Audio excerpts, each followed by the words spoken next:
Good morning दोस्तों, कैसे हो आप सब? आई होप आप सब अच्छे होंगे। मैं भी बहुत अच्छी हूँ। तो दोस्तों, हमारे इस चैनल पे जो बिहार डेली एंट्रेंस एग्जाम के लिए जो हर दिन जो है पी वाई क्यू जो क्वेश्चन आता है बिहार डेली एंट्रेंस एग्जाम का, तो प्रीवियस ईयर तो क्वेश्चन मैं करा ही रही हूँ और सामने भी वीडियो आएगा।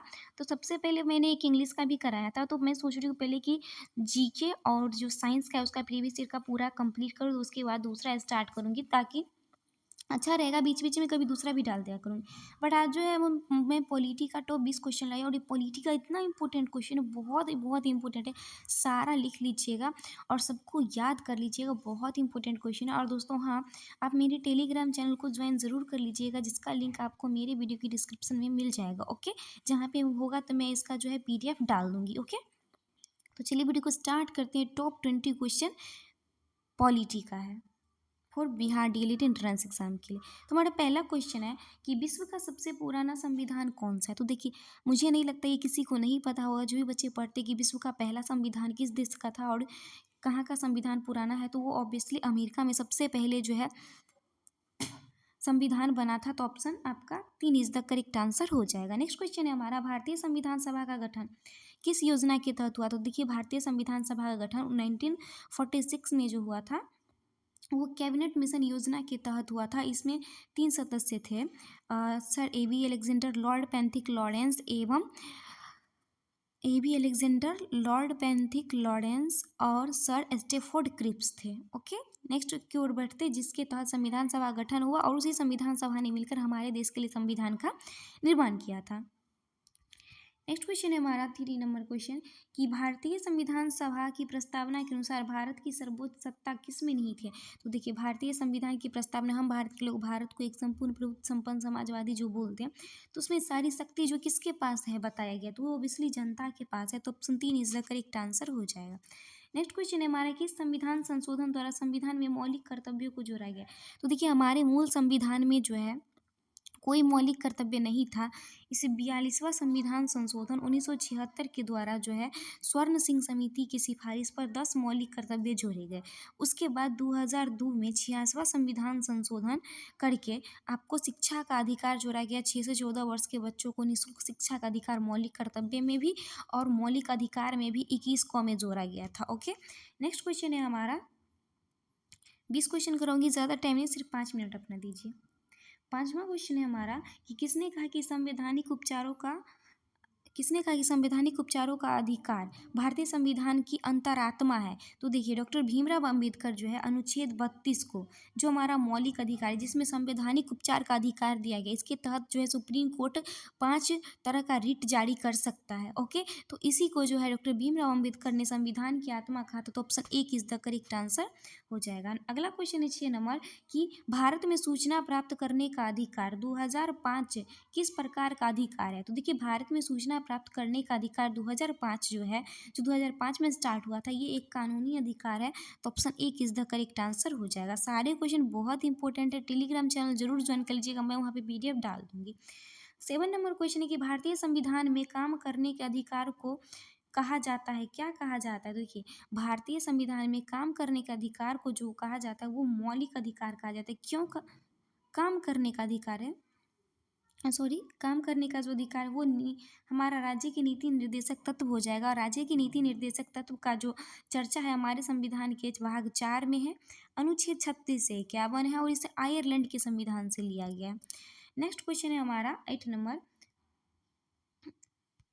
क्वेश्चन है हमारा कि अनुपातिक प्रतिनिधित्व की एकल संक्रमणीय प्रणाली प्रतिपादित किसने किया था? देखिए, आपको पता है कि भारत में राष्ट्रपति का जो निर्वाचन होता है या चुनाव होता है, वो अनुपातिक प्रतिनिधित्व की एकल संक्रमणीय प्रणाली प्रतिपादन मतलब के द्वारा होता है। इसका प्रतिपादन पूछ रहा है किसने किया था, तो इसका प्रतिपादन जो किया था तो वो थॉमस हेयर ने किया था। किसने किया था?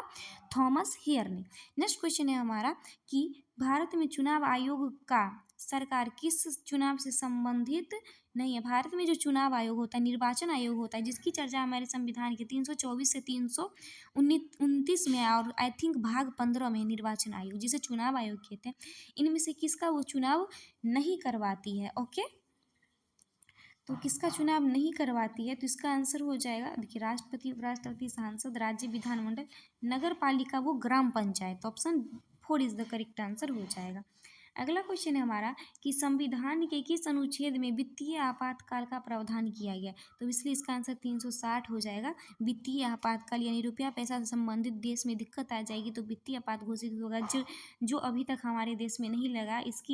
इसकी जो स्थिति 1991 में आई भी थी, तो हमारे मनमोहन सिंह जो थे उन्होंने उस स्थिति को जो है 15 दिन में जो ही सुधार लिया था और भारत को एक नई इकोनॉमिकली जो है मजबूत बनाए थे। बट उनका जो है अभी कुछ दिन पहले जो है 92 वर्ष की ईयर में जो है उनका निधन हो चुका है। तो इसका अनुच्छेद हो जाएगा 360। 356 के तहत राष्ट्रपति शासन लगता है और 352 के अंतर्गत जो है राष्ट्रीय आपात लगता है। ठीक, 11 नंबर की भारत की पहली महिला राष्ट्रपति कौन बनी, तो सभी को पता होगा प्रतिभा देवी सिंह पाटिल थी।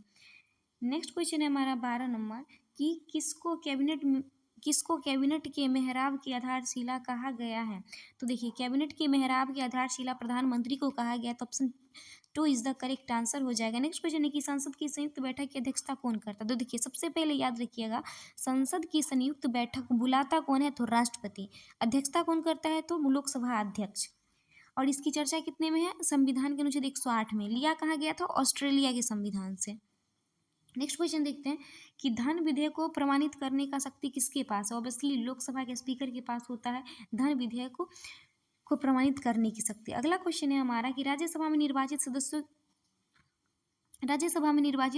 सदस्यों की अधिकतम संख्या कितनी हो सकती है, तो देखिए 350 हो सकती है। वर्तमान में 245 है, जिसमें 12 सदस्य मनोनीत होते हैं, यानी कि 233 क्या है, निर्वाचित है।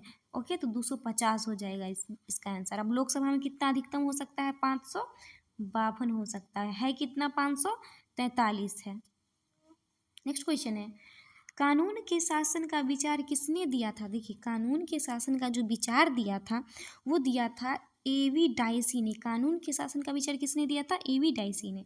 इस समय भारत में कुल कितने उच्च न्यायालय, बहुत इंपॉर्टेंट, देखिए एक्चुअली ना इसमें एक भी ऐसा क्वेश्चन नहीं है जो इम्पोर्टेंट नहीं है, तो सारे क्वेश्चन याद कर लीजिएगा। मैं PDF अपने टेलीग्राम चैनल पे डाल दूंगी। ओके, इसका आंसर हो जाएगा 25। भारतीय संघात्मक व्यवस्था में अवशिष्ट शक्ति किसके पास होता है, तो देखिए भारतीय संघात्मक व्यवस्था में अवशिष्ट शक्तियाँ जो सांसद के पास होती है। देखिए संसद के जो सदस्य होते हैं वो सांसद कहलाते हैं। जैसे कंगना रनावत है, मंडी से मतलब जो मंडी जो है उनके हिमाचल पे, वहाँ से जीत चुकी है, तो वो सांसद हुई, वो संसद की सदस्य बन गई, तो वो सांसद हुई। नेक्स्ट क्वेश्चन है 29 नंबर क्वेश्चन है कि सन 1959 में त्रिस्तरीय पंचायती राज व्यवस्था को लागू करने वाला पहला राज्य जो था वो राजस्थान के नागौर से लागू हुआ था 1959 में। आई थिंक 1959 में ही हुआ था। पंडित जवाहरलाल नेहरू जी की अध्यक्षता में लागू किया गया था। ओके, और ये त्रिस्तरीय पंचायती राज व्यवस्था जो है बलवंत राय मेहता समिति की सिफारिश पर लाया गया था। अगला क्वेश्चन है कि राज्य में चुनाव आयुक्त की नियुक्ति कौन करता है, देखिए इसका मैं बता देती हूँ। देश में चुनाव आयुक्त की नियुक्ति राष्ट्रपति करता है और राज्य में चुनाव आयुक्त की नियुक्ति राज्यपाल करते हैं। तो यही था हमारा 20 क्वेश्चन। और दोस्तों वीडियो अच्छी लगी तो प्लीज़ वीडियो को लाइक करके चैनल को सब्सक्राइब ज़रूर कर लीजिएगा प्लीज़, क्योंकि वो बहुत छोटा चैनल है, आप लोगों की सपोर्ट की बहुत ज़रूरी है। तो वीडियो को ज़्यादा से ज़्यादा शेयर कीजिए और लाइक कीजिए, चैनल को सब्सक्राइब ज़रूर कर लीजिएगा और टेलीग्राम चैनल भी ज्वाइन कर लीजिएगा। तो मिलते हैं नेक्स्ट वीडियो में, फिर इसका मैं 20 क्वेश्चन कराऊँगी इंपॉर्टेंट। तब तक के लिए बाय बाय।